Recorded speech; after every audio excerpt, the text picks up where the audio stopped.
stay away from this fragrance because I have tried to love this baby down, especially for what I paid for this bottle. Hi my loves, my name is Nita and welcome to another AO Chit Chat.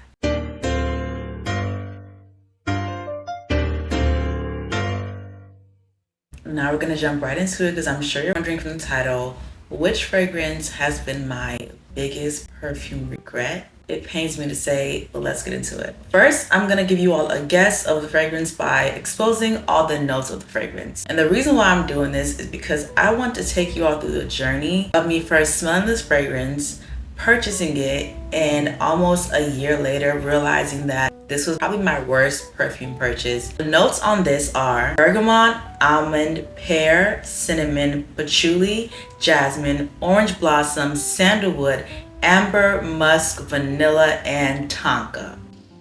Let's take a deep breath together because that was a mouthful. That was what? 1, 2, 3, almost 10 fragrances that I listed out, right? And that's not even it. So this fragrance is actually said to be blended with more than 100 notes. And I think somewhere along the line, the perfumer muddied the water with what it was trying to accomplish. Because right now, and for the past year, this fragrance on me has made me want to vomit. And I hate to say it because this is a prestigious fragrance line, one that I think has a lot of beautiful perfumes and scents that a lot of people don't get to try out. And the fact that I have it in my backyard, I feel so special to have it, which is why I think I was so persuaded to make this purchase without truly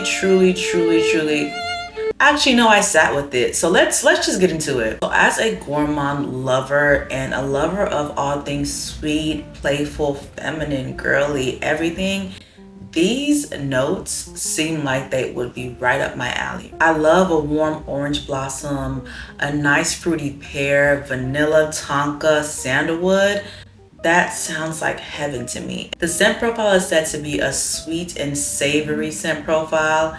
And I don't know if that scent profile works for me because I think that savory note for the fragrance is probably what makes me feel a little bit nauseous. Mind you, I've only worn this 3 times in the past year and a half. I have tried to love this baby down, especially for what I paid for this bottle. So let's get into the cost. I went into this fragrance house and I smelled the perfumes maybe 2 years ago. This bottle stuck out to me so much so that I waited till the next year on my birthday, y'all, my 30th birthday, to actually purchase this fragrance. This was a birthday fragrance. Every year on my birthday, I purchase a signatory fragrance. And this was one that I thought fell into that category. And I think it still does. It's just not my cup of tea. So I definitely did my due diligence before purchasing such an expensive bottle. I tried it out. I got samples. I waited a whole year and it still failed me. And to top it all off,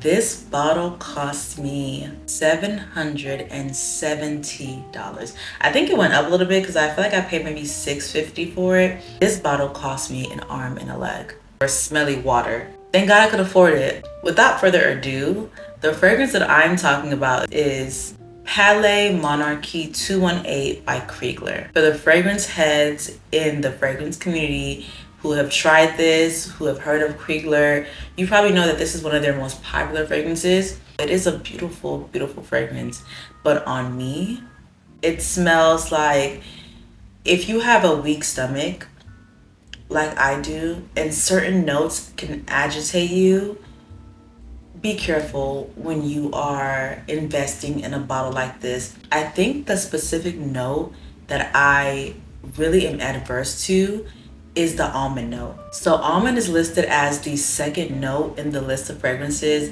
and I think that means it is probably in here really heavy. This note comes screeching at me, and for some reason I ignored it when I first had the sample, but I cannot ignore it anymore. It is so loud in this fragrance. If you do not love,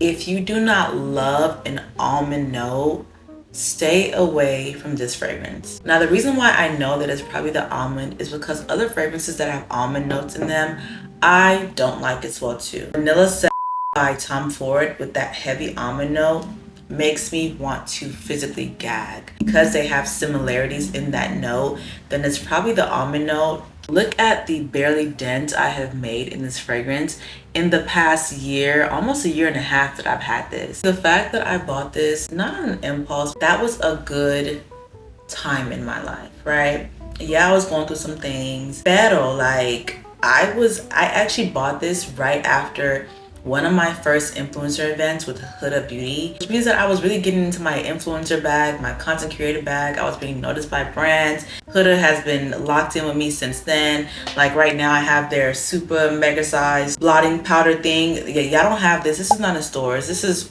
you know, for the content creators. Good things came out from that day. I said, this is the day that I'm gonna buy my dream birthday fragrance.